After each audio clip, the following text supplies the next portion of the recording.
Hello and welcome to the Calm You podcast. This is Chloe Brotheridge.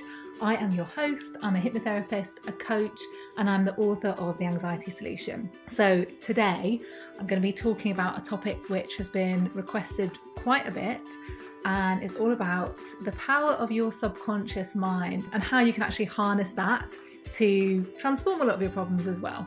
So I want to let you know before we get into it that I am running my online program, which is called Your Calmest Self. So the program opens on the 4th of March 2019, and the doors are open for a week, so it will be closing on Sunday the 10th of March 2019. So you've got a week to decide if it's for you and to join, and then the program starts as a group on the Monday the 11th. So I'm running it a bit differently this time. It's going to be bigger and better than ever. It's actually going to be a 12-week program to give people a bit more time to work through the modules.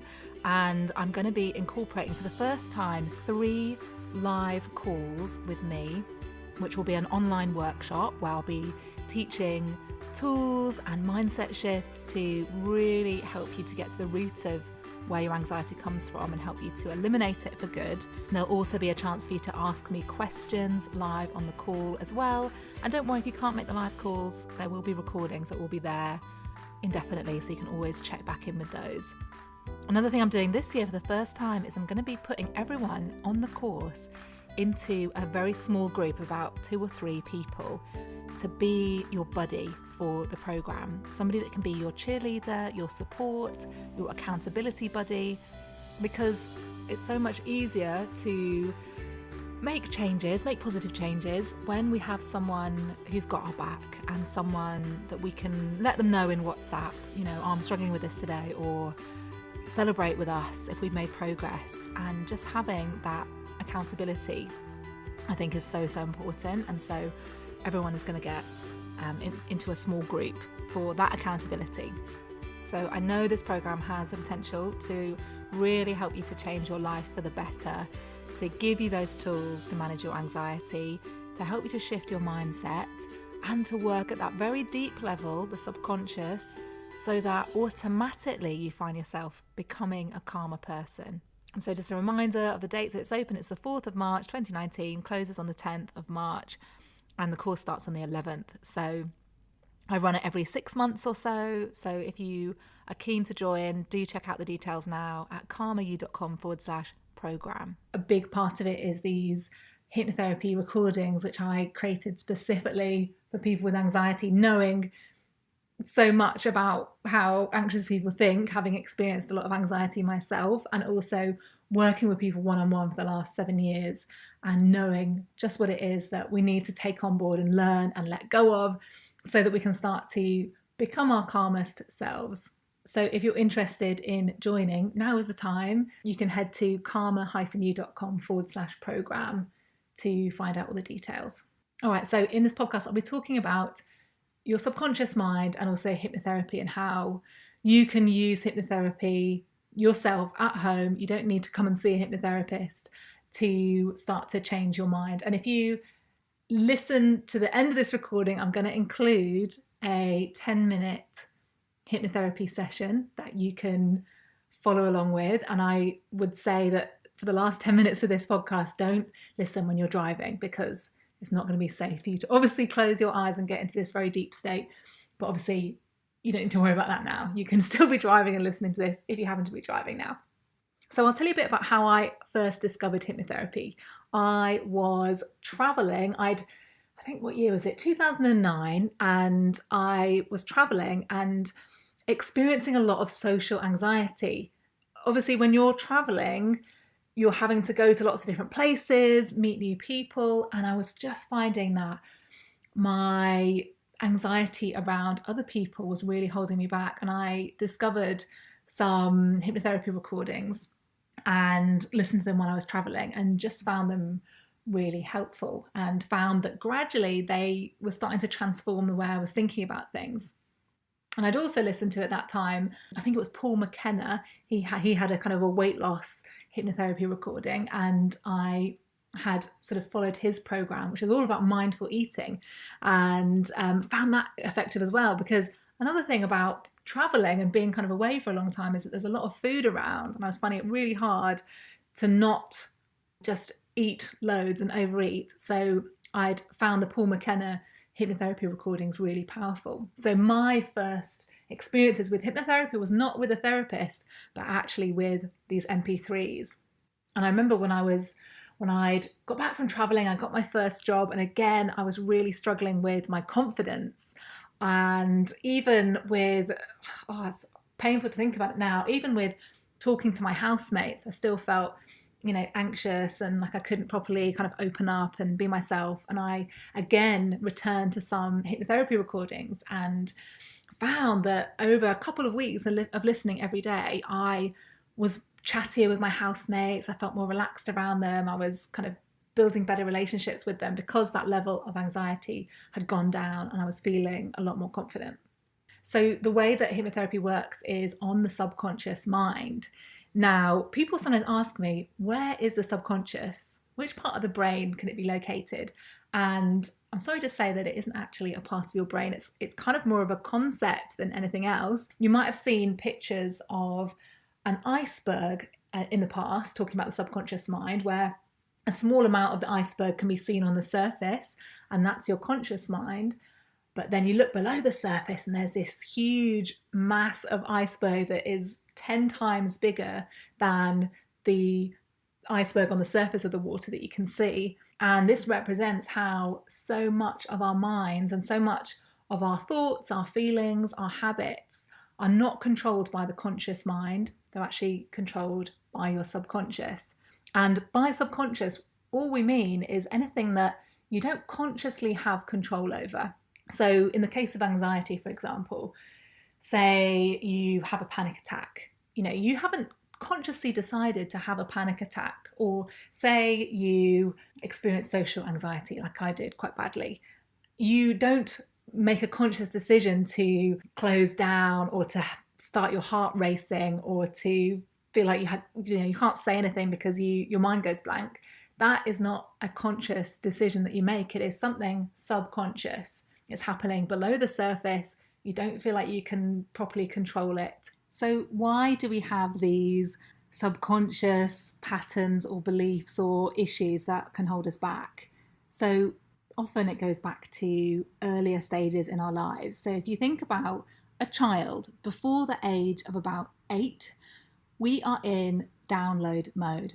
So our brains are developing, we're learning about the world, we copy things that we see, we are remembering things that people say to us, and we're very impressionable at a young age. And this is a very helpful ability. It really helps us to learn how to walk and talk and read and write and do all these really useful things. But the downside is that we're very susceptible to taking on board less helpful things. So all of us, and no one escapes childhood without taking on board some bullshit, I promise, all of us have taken on board some negative shit from our past. So it might be from parents, and, say your parents got divorced and you learned from that experience that life is uncertain, for example. Or say you had a father who had anxiety and he was always talking about the things that he was worried about. Your young mind would take that on board and learn being a warrior is a good thing because this is what my elders are doing, and so I need to be a warrior as well to stay safe. It might be that a teacher told you something at school, you learned something from being bullied, you took on board a message from being bullied that you're not worthy or that people don't like you. And so I mentioned this, I think, in my shame podcast, which is episode 12, talking about how we take things on board through experiences in our lives and they stay with us at a subconscious level. And when we're young, we don't understand the context, we can't see the bigger picture, we take things quite literally, we take things personally. And so it's very easy for us to learn things at a subconscious level at an early age that may even had good intentions. So your mum saying to you, don't speak to strangers, or telling you to be careful. I always remember my mum telling me to be careful all the time. And that is a very well-meaning piece of advice. But as a young child, if you take on board the message that you need to be careful all the time, that could lead to anxiety in later life, or it could mean that you're a person that is very much on high alert a lot of the time. So we all take on board these subconscious messages in our childhoods and also through experiences in our lives. So if you go through something very stressful, your mind is more likely to remember that event. So we all remember, stressful things that have happened in our lives, or when we experienced a shock, or probably all of us remember where we were when we found out about 9/11, or where we were when we found out that Princess Diana had died. These are things that really stick in our mind because they are emotional. There might have been a shock aspect. It might have been stressful. It's basically a protection mechanism to try to keep us safe in the future, that we remember stressful events. So this is another way that in adulthood, we can take things on board subconsciously. So say you got made redundant. You might have found that experience to be stressful, traumatic. It might have created a lot of fear. And so your subconscious holds on to it. And you might take on board a belief. You might take on board some wariness, some fear, some kind of behavior or habit as a result of that. And it's very often about trying to keep you safe. So through these experiences, through experiences in your childhood, and then ones that you've had as an adult, you are taking on board your subconscious programming, your opinion of yourself, your beliefs, your habits, your behaviors, your way of responding to things. And of course, some of these are going to be really helpful and useful, and there are going to be some that are holding you back. And this difference between the subconscious mind and the conscious mind is what explains how many of us can know rationally that we have nothing to worry about, or we can know that we're good at our jobs, and yet there's this deeper fear or concern that something bad is going to happen, or that we're frauds and we're going to get found out, because the subconscious mind and the conscious mind have different ideas.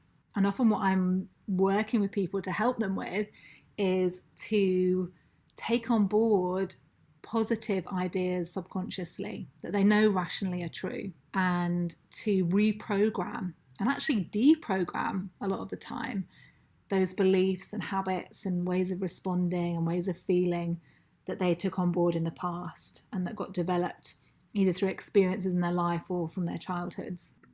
Now, you don't have to, undergo hypnotherapy in order to change things in your subconscious.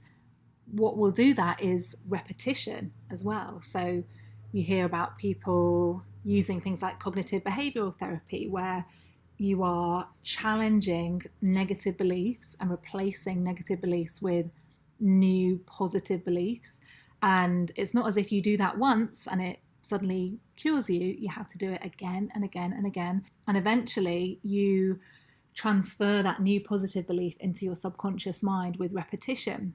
Another way of doing this is to say affirmations and to affirm to yourself about those new beliefs and what you want those new beliefs to be. So telling yourself that you're a confident person. This is one of my favorite ones. I'm a confident person, or I am more than enough.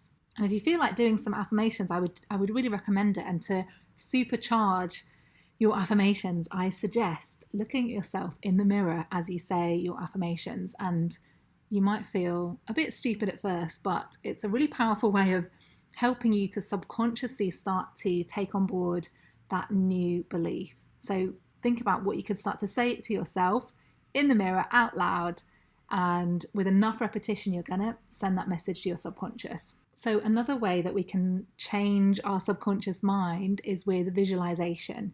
And hypnotherapists will often say that the language of your subconscious is visualization. So if you want to send a message to your subconscious mind, using visualization is the way to do it. So an example of this might be, so many people I talk to experience this actually. thinking about how a meeting is going to go in the future. And what most of us do if we're experiencing anxiety is to imagine all the things that could go wrong. We imagine that we'll walk into the meeting room and we will feel embarrassed and flustered, we'll drop things, we'll get put on the spot with a question and we won't know the answer, we'll go bright red, we'll be shaking as we're holding our bit of paper, or the projector will break, and we imagine all the things that could go wrong. And the reality is that the majority of the time, the vast majority of the time, things end up turning out well. And actually, what would it be like to, instead of imagining the worst, to actually start to imagine quite vividly, using visualization and your imagination, what it would be like if that meeting was going to go well. So it would be to imagine walking into the meeting room, making eye contact with everyone, smiling, noticing that you're breathing deeply, finding that as you're speaking slowly and the words just seem to flow, and you're giving your presentation with ease and you're feeling confident and you get great feedback at the end of the meeting. And as you repeat this visualization, this new image of how you really want things to be, you're sending that message to your subconscious, and you're speaking in the language of your subconscious, which is creating a visualization. And with enough practice, that really starts to send a message to your subconscious. And this is something that I'm doing with nearly all my clients. And when we're in a state of hypnosis, using visualization gets supercharged, and we've got much more access to the subconscious mind and can really send those messages deep into the subconscious to help you to take them on board and believe them, and to know that that is possible for you. But if you're wanting to try this just for yourself, I would really strongly recommend that you start to create images of how you want things to be and imagine it going right, and imagine what it will be like to live your day free of anxiety, and to feel more confident in situations, and to be happy and making the most of every day. Now, whenever I talk about hypnotherapy, there are a lot of myths that go along with hypnotherapy. I always find it quite amusing how when I meet people, 80% of the people that I meet, when I tell them what I do, are fascinated and they say, "Oh, can you hypnotize me?" There's about 20% of people that look really suspicious and almost as if they don't want to look me in the eye. They will often kind of look around wondering if I'm hypnotizing them on the spot or something like that, which I always just find very amusing. But there are a lot of myths surrounding hypnotherapy, so I'm going to bust a few myths for you. So firstly, there's no finger clicking. I mean, some hypnotherapists will do this, but I personally don't. My techniques are a bit more modern, a bit more friendly. I don't think finger clicking is a very friendly thing to do.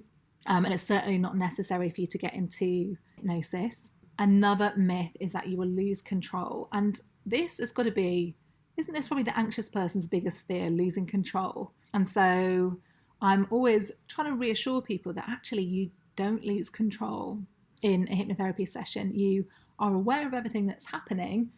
You could open your eyes and walk out at any time, but you just get into this deeper state. It feels a bit like a daydream. You get into this deeper state where basically you're more receptive to taking on board helpful ideas and to reprogramming your mind and to letting go of things from the past that have held you back. But you don't lose control or fall asleep.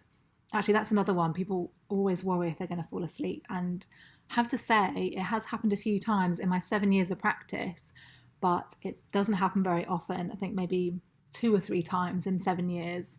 It's a very different state of mind to sleep. And the final myth that I hear all the time is not everyone can be hypnotized, or I bet you can't hypnotize me.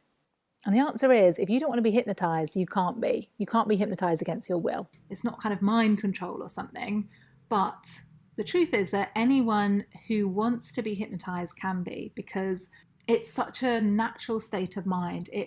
It's like daydreaming. We can all daydream, and we all actually get into very similar states of mind to hypnosis twice a day anyway.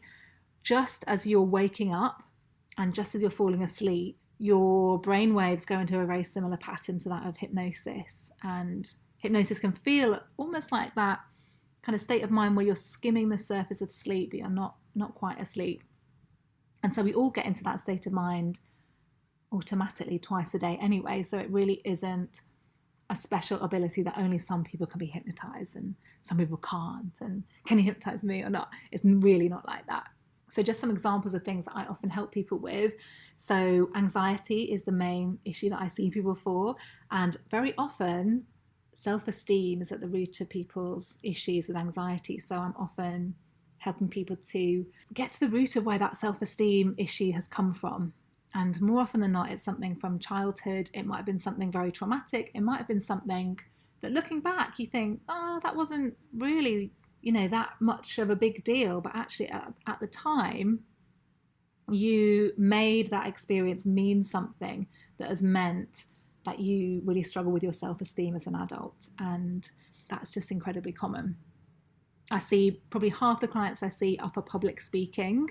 And that's a really nice thing to be able to see people make progress in, because it's quite a tangible change. You really, you can go and do a presentation and I get emails telling me how well it went and how much better they felt and that sort of thing. So that's quite amazing.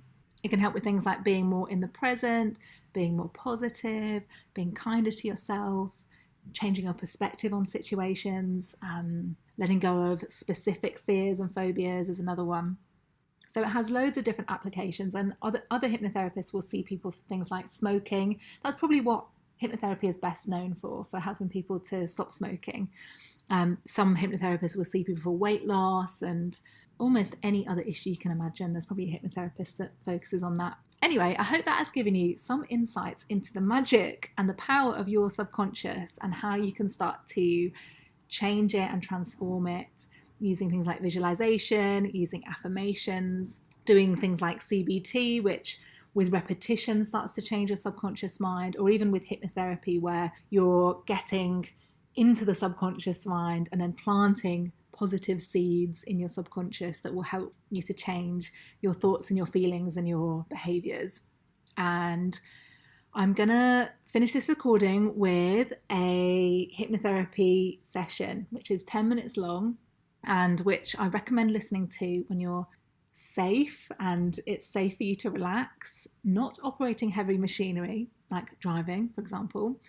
You should be lying down either in bed or you can be lying on the sofa. Make sure no one's going to disturb you for the next few minutes and close your eyes. And just a final reminder that my online program is available for this week only. So if you want to join me in this program, you basically will want to jump on this now. And it gives you the tools to manage your anxiety. There are several powerful hypnotherapy recordings in there that reprogram your mind to help you to be your calmest and most confident self. And there are loads of videos and worksheets and tools and techniques, and it's very interactive and you can follow it at your own pace. So do check that out at karma-u.com/program. So get comfortable, close your eyes, and please enjoy this free hypnotherapy session. This is the Instant Calm Hypnosis from Chloe at karma-u.com. So just get comfortable either sitting or lying down and close your eyes. And just start by taking some deep breaths. And as you're breathing in, imagining that your belly expands like a balloon and allowing the balloon to deflate with every out-breath. Nice deep breaths. As you're continuing, just focusing on the feeling of your breathing, the rise and fall, and having this sense that your body can just be beginning to settle. Perhaps your body feels heavier and heavier as it starts to relax. Or maybe you notice a feeling of lightness, of weightlessness, as you continue there, just like that. And the sound of my voice will go with you. You don't need to consciously listen. It can be as if you're drifting down through levels of consciousness, drifting down into relaxation.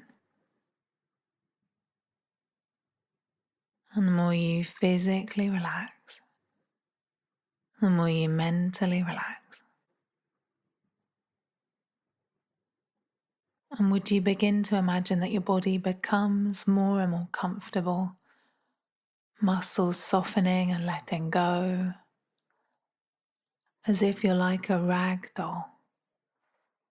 Your arms and your legs feeling limper and looser, more and more comfortable. And in a moment, I'm going to count from 5 down to 1. And would you find that every number takes you deeper and deeper into relaxation, with a sense that you're drifting or floating into calmness. As you relax from 5 to 4, drifting deeper, and 3, more and more comfortable, down to 2, deeper still, and 1, deep down, relaxed. That's good. And as you continue there, would you begin to focus on the feeling in your hands and beginning to allow your hands to become heavier and heavier, so that it's as if your hands are made of lead, beginning to feel heavier and heavier, more and more comfortable, so that it's almost as if, even if you wanted to lift your hands, they'd be much too heavy, much too comfortable to even be bothered to try. And so as you continue to have this sense of going deeper and deeper inside of your mind, just like that,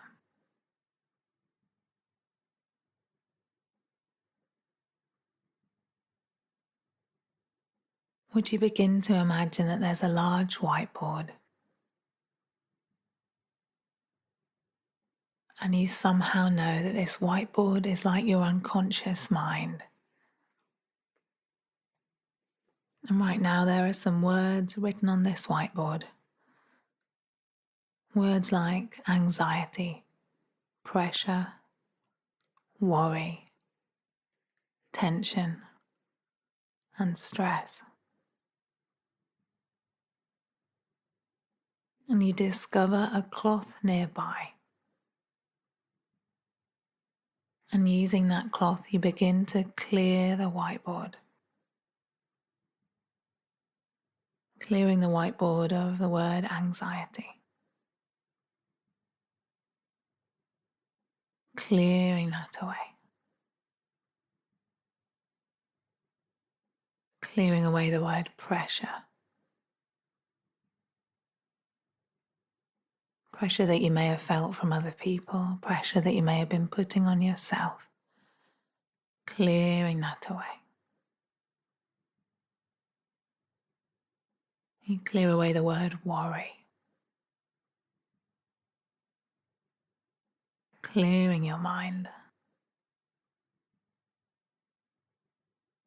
You clear the word tension, releasing that tension from your body, clearing away stress,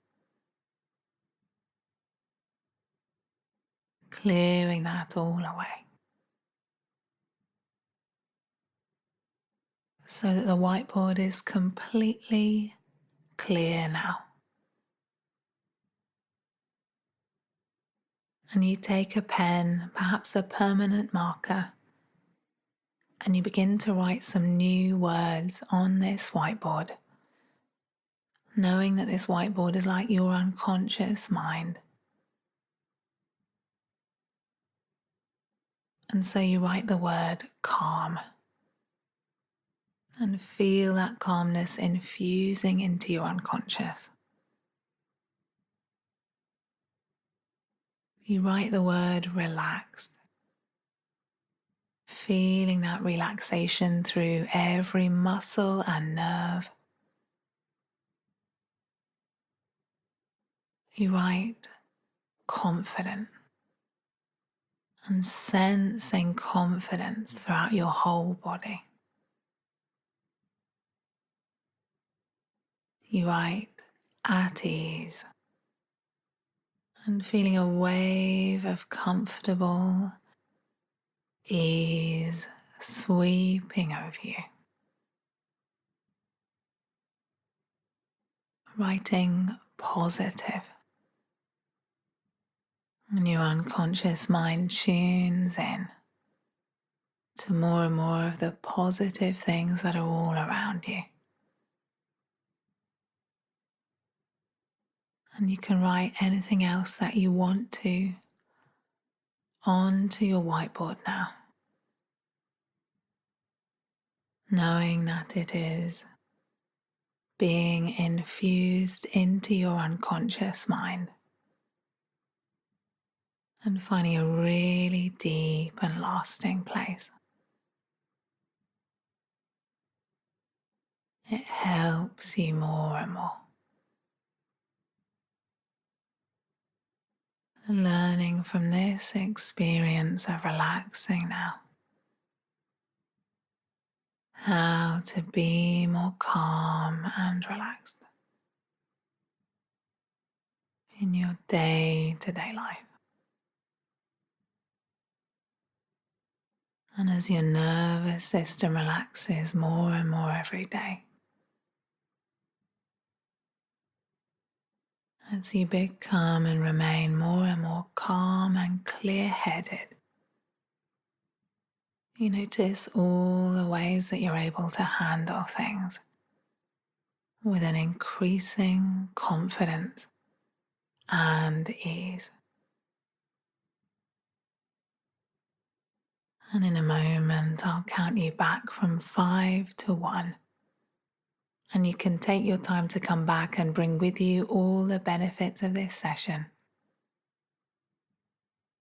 So as you begin to come back from 5 to 4, more clear-headed, 3, more positive in every way, 2, and 1, opening your eyes back to full awareness when you're ready.